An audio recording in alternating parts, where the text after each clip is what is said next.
Beautiful angel, I know this video will find you for the right reason. This is not a coincidence. I don't believe in coincidences. And I also know that you are being guided. That's why you see so many coincidences. That's why you see repeating numbers. Dreams, they are your messages. They are your messages from the spirit world. You are not alone. And now you are being elevated. But this elevation may feel to you like a challenge, like distraction. You don't really know who to trust. You don't know your future. And this uncertainty, not knowing, makes you worry and makes you anxious. That's why Spirit is showing you so many things. And if you are paying attention, you'll recognize these signs. Repeating numbers like 1111 is just a portal. It's your connection with a world that is not seen but is so powerful. And angels wanted me to remind you something. This truth is going to help you to be strong. This truth is going to wake up every day with a purpose. And this spirit message is so simple.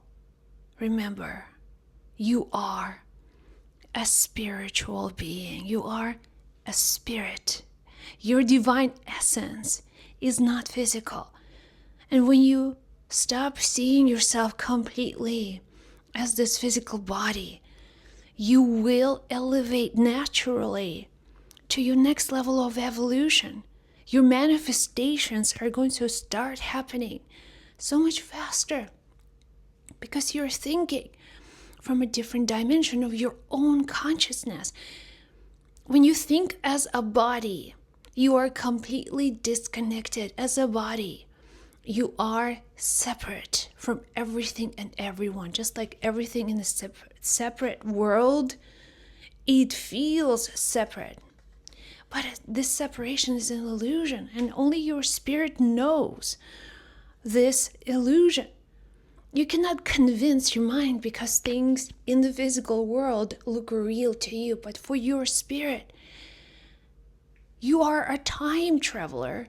You've been through so many lifetimes, many different lives, bodies, roles that you play. This is a divine game. This is the time for you to explore and to learn and to discover and to reconnect. The beauty of this physical life can only be appreciated by your soul, by your higher consciousness. But in the physical body, it feels to you like slowing down, like always having something or someone to go against. This is a constant tension, overcoming, knowing that this body is not permanent. The thought of everything changing constantly puts you through anxiety and the strength of this, need to have prediction, predictability, and stability. That's very, very human, and it comes from this understanding that fear itself, it's an illusion. It's an illusion trying to control something that you cannot even control. This is an illusion. To predict something that you cannot even predict. So you elevate yourself. Now you begin to think as a soul, and your soul now thinks differently. It doesn't think in terms of problems. It doesn't think in terms of limitations. It thinks in terms of possibilities. And Spirit wanted me to remind you that you are on that level of the soul. You are always connected to possibilities. No matter what happened in the past, no matter if you were wounded, if you were betrayed, if you felt abandoned, at some point, if you feel like you don't belong, that's you in this soup of worldly thoughts. And fear and uncertainty, that's where it gets really hard. But your soul is elevating to you today. It is elevating you. It's bringing you up to see things differently. Now you see possibilities. Now you're beginning to see your relationship as a gift. Now you're beginning to see people in your life, not because of what they did to you, but who they helped you to become, who they really awakened in you. So that's your soul.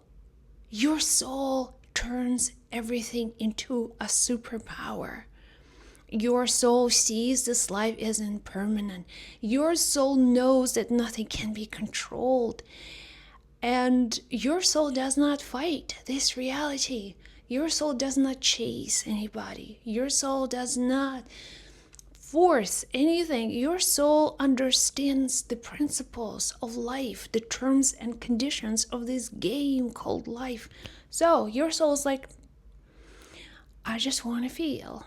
I just want to explore. I just want to stretch the limits, and I want to see what's possible for me in this body, in this life. And that's when miracles truly begin to happen. Because as a soul, your nature is manifestation. You manifested this physical body. It came out of no thing. It came out of the field of no thing. Somehow there was no thing, and then you were born. How does this even happen? How do you even become a human being apart from all the physical stuff that has to happen? But you are not like your parents. You are different. You are a very different being. You may share some physical particles with your parents, but even with all humanity, but you are not like everyone else. This is your first clue that you are a visitor here. You are here in this body, which is the avatar of this life. And you chose this. You're like, okay, I'm gonna pick this one. Oh, I like it. I like the complexity, and I like this kind of game. For your soul, there is no fear. There are no limitations. And your soul wanted whatever you have now in your life, whatever you had, whatever happened to you and will happen, is divinely orchestrated by the divine nature of your soul and your spirit. And that's a true gift. Remember, this is your true gift. So when you see your life as a spiritual being having an experience in the body, what do you have? What do you have to fear? What do you have to worry about? There are things in this life that you simply have no ability to influence and control. They just are. So surrendering to the powers of life that you cannot control gives you enormous power, because you don't waste your energy fighting this life. You are not fighting this life, trying to control the uncontrollable. And now your soul gets you to the next level of your spiritual journey. And this next level is uncertainty. Now you get so good at handling the mystery and trusting the mystery when everyone else around you is holding on to predictable outcomes, but you are just jumping into uncertainty. When you know that with God all things are possible, but God is not in the visible. God is not in the material world. The material world is a finished creation. With God, things are possible. God is the potential, is the creative force. The nature of God is good. So where is the divine force of creative flow? Uncertainty, unknown. And if you can face the uncertainty, many doors begin to open for you. Because in the realm of uncertainty, you can only trust God. There's no one else to trust. You just trust that some way, somehow, the act of faith itself is going to open the doors of opportunity for you. And you just go and you know that's how it works. God is revealed in the mystery. Unknown, uncertainty. And when you understand God is, having this 100% certainty in the unknown outcome with absolute, all against your logic. I cannot even put this through my mind as I'm thinking of how crazy this is. Logic is you holding on to the known. And logic is necessary for this life, to navigate this life's path. But if you want to go into the mystery, the unknown, the unpredictable, you're going to face the greatest gifts and impossible miracles. That's where they lie. And you are now called to enter these gates.